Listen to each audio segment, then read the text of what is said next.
ଯାଇଛି ଆଣିକି ଆସୁ ଆଉ ସେ କେମିତି ଏଠି କରିକି ପକାଉଛି ତାହା ମଧ୍ୟ ଆପଣଙ୍କୁ ଦେଖେଇବି। ଆପଣମାନେ ଭିଡ଼ିଓ ଶେଷ ପର୍ଯ୍ୟନ୍ତ ଦେଖନ୍ତୁ। ମାଛ ଧରିବେ ସହଜରେ, ମାଛ ଖାଇବେ ସହଜରେ, ଆପଣମାନଙ୍କୁ ବହୁତ ଭଲ ମିଳିବ।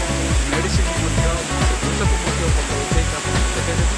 ସେ ଗଛର ଚେରକୁ ଆପଣ ନେବେ ଆଉ କେମିତି ପକାଇବେ ତାଙ୍କେ କହିବା ଅନୁସାରେ ଆଉ ମୁଁ ଆପଣମାନଙ୍କୁ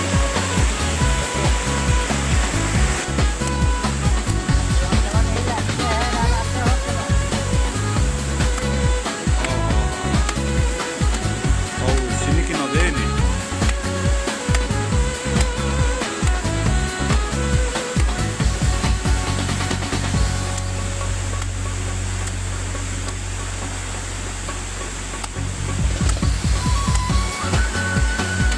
ହେଲେ ଇଦି ଦିବେର ମାରମା